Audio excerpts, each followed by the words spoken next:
Assalamualaikum warahmatullahi wabarakatuh. Saya Nur Hayatun Fitriani.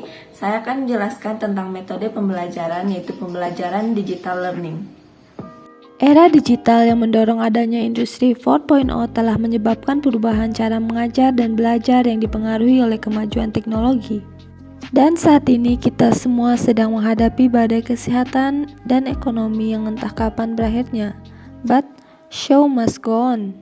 Jadi diperkenalkanlah dengan digital learning yang berpotensi bukan hanya untuk meningkatkan efektivitas dan hasil akhir dari proses belajar mengajar, tetapi juga mengharuskan perubahan dalam metode belajar mengajar tersebut untuk menyesuaikan dengan ekspektasi, kemampuan, dan mindset generasi baru yang menjalani sepanjang hidupnya ditemani teknologi digital. Nah, apa sih itu digital learning?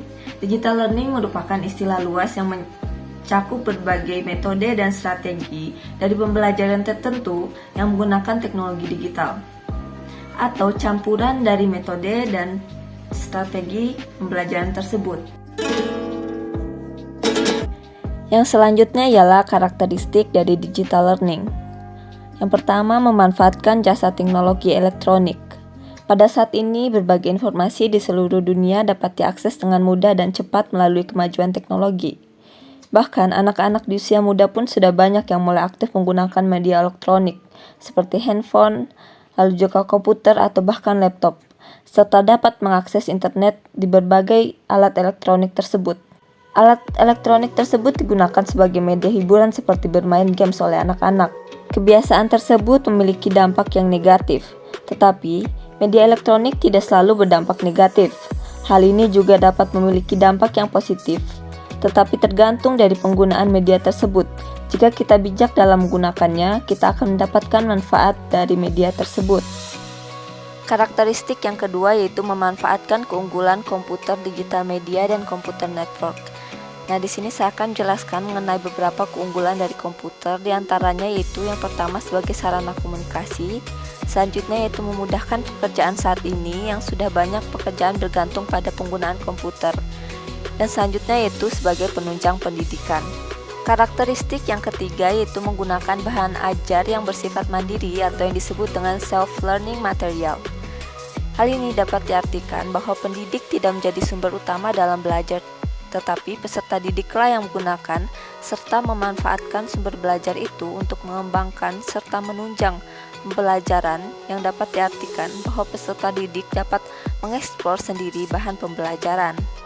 Karakteristik yang keempat yaitu memanfaatkan jadwal pembelajaran kurikulum, hasil kemajuan belajar, dan hal-hal yang berkaitan dengan administrasi. Dapat memberikan peserta didik kesempatan untuk memegang kendali atas proses pembelajaran. Anda dituntut untuk mandiri, baik dalam mengatur waktu, meningkatkan motivasi belajar, dan hal lainnya yang menunjang kesuksesan belajar. Digital learning memungkinkan Anda mengakses materi ajar yang profesional, lebih kreatif dan interaktif seperti dalam bentuk gambar, video, atau video animasi. Pembelajaran daring membuat Anda tidak bisa melakukan tatap muka dengan pengajar. Hal ini akan sedikit menyulitkan Anda berdiskusi dengan guru sekiranya ada materi yang tidak dipahami. Namun, di saat yang sama, Anda jadi terlatih untuk mencari informasi tambahan secara mandiri dan melakukan self-study. Nah, self-study akan meningkatkan kemampuan belajar sekaligus meningkatkan konsentrasi Anda.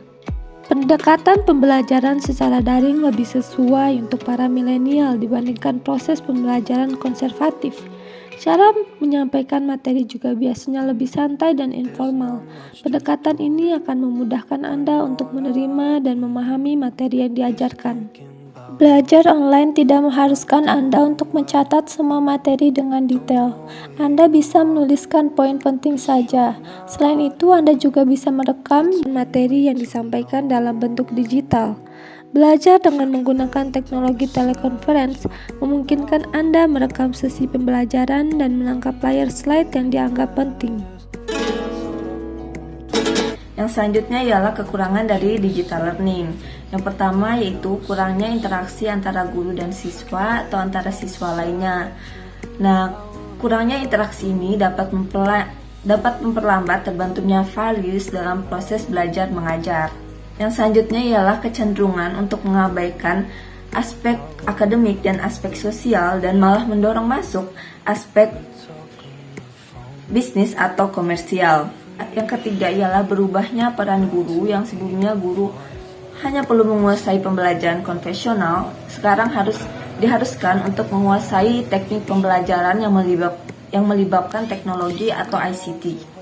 Yang selanjutnya ialah siswa tidak mempunyai motivasi belajar yang tinggi dan pada akhirnya akan gagal. Selanjutnya ialah tidak semua tempat menyediakan fasilitas internet. Hal ini berkaitan dengan tersedianya listrik, tersedianya komputer, ataupun tersedianya internet yang lancar. Nah, kan kita sudah mempelajari karakteristik, kelebihan, dan kekurangan dari digital learning. Nah, selanjutnya kita akan mencari tahu apa sih pelaksanaan dari digital learning. Nah, dunia dan Indonesia telah dilanda oleh badai COVID-19 sejak tahun 2020. Jadi, pemerintah menyarankan masyarakat Indonesia untuk bekerja, beribadah, dan belajar dari rumah.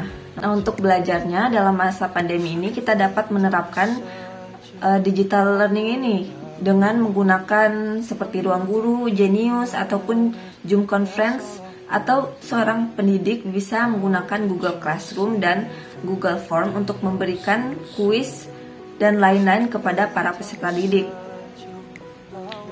Kita sudah tahu pada awal munculnya COVID-19 di Indonesia, pemerintah menganjurkan peserta didik dari SD hingga SMA untuk belajar bersama di TVRI, berdasarkan pembelajaran untuk jenjang SD sampai SMA.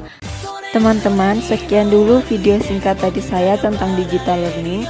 Semoga bermanfaat untuk kalian semua. Bye.